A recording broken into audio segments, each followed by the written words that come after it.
शिव महापुराण की कथा कहती है, कोई लड़का कोई लड़की 24 साल 25 साल 30 साल 26 साल 28 साल 35 साल 42 साल का भी हो गया, शादी नहीं हो रही, विवाह नहीं हो रहा, संबंध नहीं आ रहे, एक काम करना प्रारंभ कर दो। कोई कोई व्यक्ति एक दुकान खोलता है बंद करता है, दूसरी दुकान खोलता है बंद करता है, बहुत प्रयास कर लिया, सफलता नहीं मिल रही है, दुकान बदल बदल कर देख लिया, काम बदल बदल कर देख लिया, आखिरी में वहीं की वहीं शून्य पर आकर खड़ा हो जाता है। कोई व्यक्ति मकान को बनाने का सोचता है, बनता ही नहीं है, बहुत प्रयास करता है। तो उसके लिए कहा गया, यदि मंगलवार के दिन चतुर्थी तिथि पड़े और उस दिन भगवान शंकर को एक लाल चंदन का चावल का दाना और एक सफेद चावल का दाना, एक लाल पुष्प, एक सफेद पुष्प और 2 लोटा जल शिव जी को एक साथ यदि समर्पित किया जाए, अंगारेश्वर महादेव का नाम लेकर, केवल 2 या 3, और यदि आप लोगों ने कहें कि गुरुजी आप कहां से बोल रहे हैं तो फिर निवेदन करेंगे, स्कंद पुराण का अवंती का खंड, गीता प्रेस गोरखपुर की स्कंद पुराण लाओ, पृष्ठ संख्या 721 में लिखा हुआ है, मंगलवार के दिन चतुर्थी पड़ने पर जो शिव जी को 3, 5 या 7 मंगलवार चतुर्थी का संगम यदि मंगलवार के दिन हो और यदि शिव जी को लाल चावल, सफेद चावल, लाल पुष्प, श्वेत पुष्प और 2 लोटा जल जब शिव को दोनों हाथों से समर्पित करता है तो उसका मंगल अपने आप सुख देना प्रारंभ कर देता है, उसका कार्य सफल होता है। कि सबसे पहले अगर आप कोई मंत्र जप रहे हो, मंत्र का स्मरण कर रहे हो तो पहले पंचाक्षर मंत्र का स्मरण करिए। कौन से मंत्र का? पंचाक्षर मंत्र। पंचाक्षर मंत्र कौन सा है? नमः शिवाय। कौन सा मंत्र है? नमः शिवाय।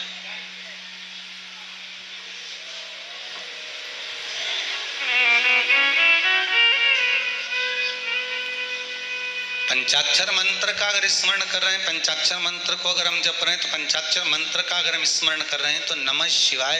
आप किसी भी मंत्र को जपें, किसी भी माला को जपें, किसी का भी स्मरण करें, पर पंचाक्षर मंत्र का स्मरण होना जरूरी है। पंचाक्षर मंत्र का होना जरूरी।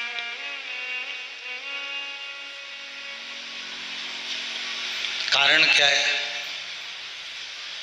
माना आपने ओम नमो भगवते वासुदेवाय 12 अक्षर मंत्र का स्मरण करा, माना आपने गायत्री मंत्र का स्मरण करा, माना आपने त्र्यंबकेश्वर मंत्र का, महामृत्युंजय मंत्र का स्मरण करा। आप जिस भी मंत्र का स्मरण कर रहे हैं, चाहे देवी के मंत्र का स्मरण कर रहे हो, चाहे आप राम नाम कृष्ण नाम के मंत्र का स्मरण कर रहे हो, पर शिव महापुराण की कथा कहती है कि आप किसी भी मंत्र को जपें और किसी भी मंत्र का स्मरण करें, पर उस मंत्र में जपने से पहले, माला बजने से पहले पंचाक्षर मंत्र को अगर हम बोल लेते हैं, नमः शिवाय जप लेते हैं, अगर हमने पंचाक्षर मंत्र का स्मरण कर लिया तो पूरी माला में अगर कहीं एक त्रुटि भी हो जाती है तो शंकर उसे संभाल लेते हैं, उसका फल हमको प्रदान कर देते हैं। आवाज सेट करिए, आवाज सेट नहीं। पंचाक्षर मंत्र का मूल एकाग्रित हो जाता है।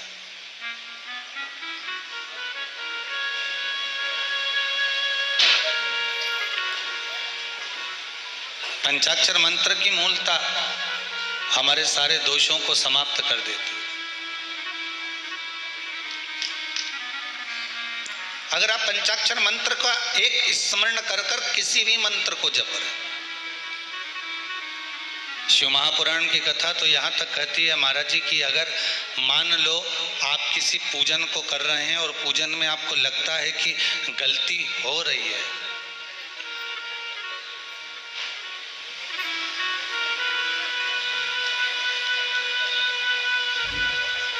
मान लो अगर आपके पूजन में, आपके विधान में, आपके स्मरण में अगर कोई गलती हो भी रही है तो मालूम, यहाँ शिव महापुराण की कथा कहती है कि नमः शिवाय बोल लेने पर वो गलती समाप्त हो जाती, हो गई गलती।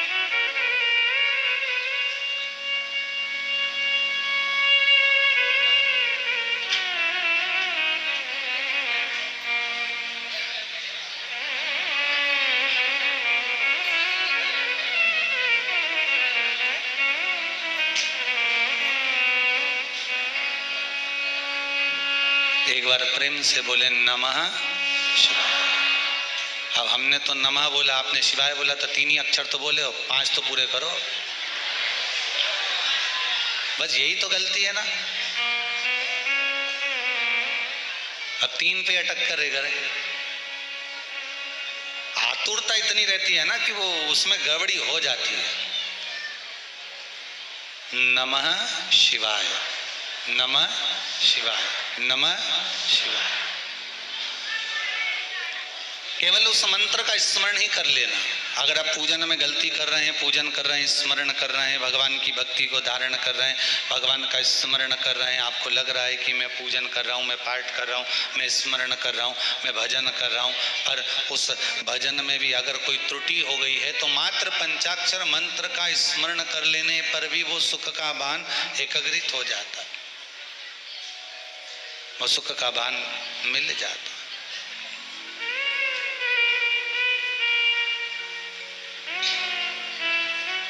पूरी रामचरितमानस को उठाकर देखिए, पूरी रामचरितमानस, और यदि आप संपूर्ण रामचरितमानस को उठाकर देखेंगे तो भगवान राम ने पूरी रामायण में गोपनीय बात केवल एक बार कही,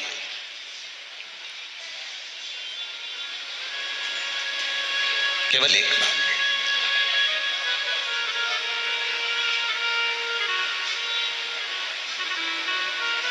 मेरे राघव,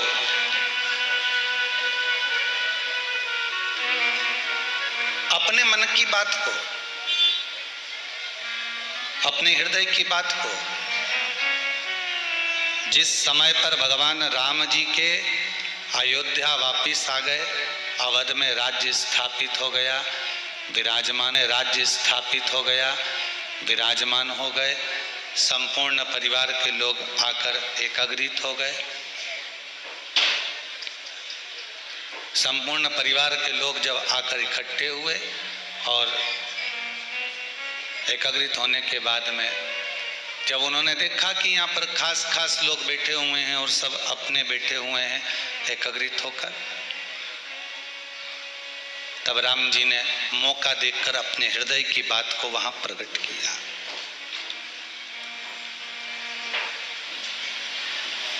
अपने हृदय की बात को वहां पर प्रकट कर दिया।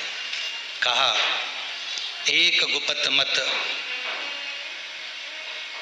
और तुम ही कहो कर जोर। एक गुप्त बात, एक मेरे अपने मन की बात राम जी कह रहे हैं कि मैं तुमसे कहना चाहता हूं।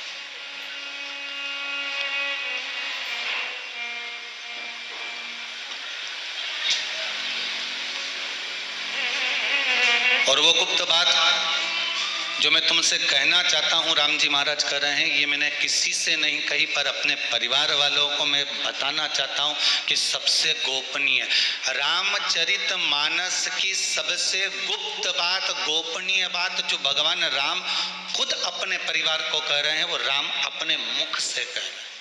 पूरी रामायण में आप छाट कर देखना, ये चौपाई को निकाल कर देखना कि एक गुपत मत और तुम ही कहो कर जोरी। राम जी जो विशेष निमंत्रण होता है या कोई विशेष बात होती है तो उस पर ही हाथ जोड़े जाते हैं कि मैं हाथ जोड़कर तुमसे एक बात आज कह रहा हूं कि शंकर भजन बिना नर भगति ना पावहि मोरी। शिव जी कह रहे हैं ये गुप्त बात है जो मैं आपको समझा रहा हूं, जो मैं आपको कह रहा हूं कि शंकर भजन बिना नर भक्ति न पावै मोर।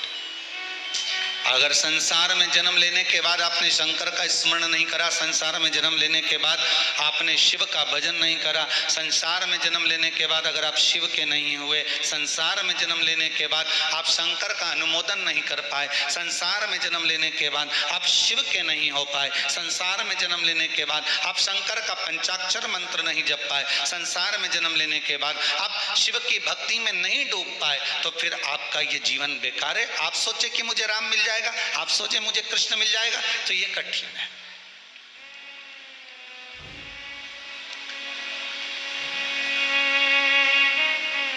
मधुमक्खी साधारण मक्खी से बड़ी होती है। अरे बोलो सही है कि गलत है? चलो साधारण मक्खी को भी देख लो। एक मक्खी उड़कर सब्जी वाले के तराजू पर बैठ गई।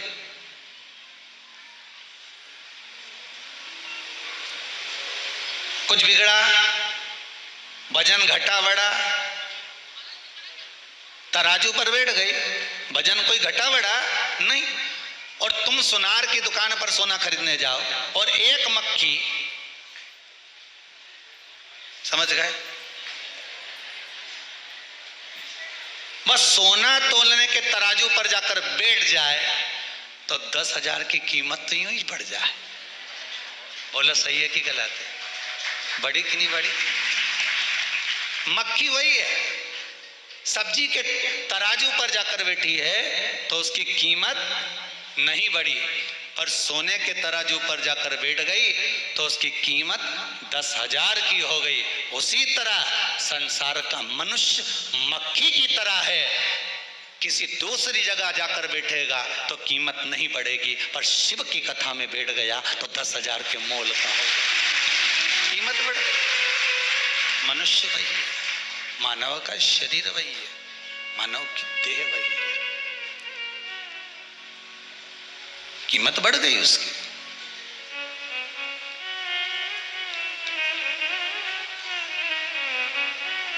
वह मक्खी जगह जगह बैठी पर उसकी कोई कीमत नहीं थी, पर सोने के तराजू पर जब मक्खी बैठी है, रिटर्न नहीं चल रहा है, सोने के तराजू पर जब मक्खी बैठी है तो उसकी कीमत बढ़ गई। मात्र सोने के तराजू पर बैठते ही कीमत बढ़ गई।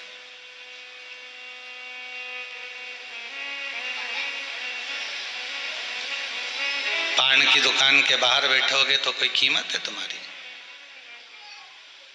मदिरा की दुकान के बाहर बैठोगे तो कोई कीमत है तुम्हारी। दुनिया का लोग कहेगा ये बेवड़ा है रे, दिन भर वहां खड़ा रे, बेकार है ये तो, कोई कीमत? जहां लोग बैठ के पत्ता खेलते हो वहां जाकर खड़े भी हो जाओगे तो कोई कीमत बढ़े तुम्हारी? अब टाइम पास करे न पत्ता खेलता फिरे। जहां लोग मांसाहार करते हो वहां तुम्हारी कोई कीमत बढ़ेगी? नहीं। गलत लोगों के पास में जाकर बैठोगे कोई कीमत बढ़ने वाली नहीं है। पर हम तो यहाँ तक कहेंगे कि फेसबुक यूट्यूब पर भी अगर आप फालतू की चीज़ें देख रहे हो, व्हाट्सएप चला रहे हो, उसमें बस कुछ आड़ा टेढ़ा ही लिख रहे हो, बोल रहे हो, जान रहे हो, तो उसकी कोई कीमत नहीं है। मोबाइल की कीमत तब सही निकलेगी जब तुम उस मोबाइल पर कुछ नहीं तो आधे घंटे की शिव महापुराण ही सुन लोगे तो कीमत तो बढ़ेगी, तुम्हारी कीमत तो बढ़ी है।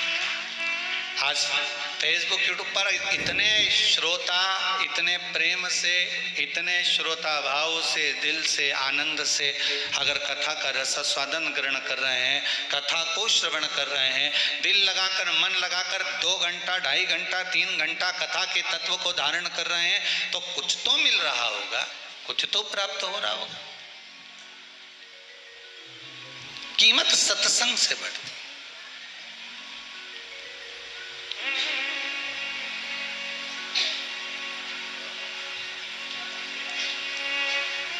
किस जगह पर जाकर क्या बोलना है,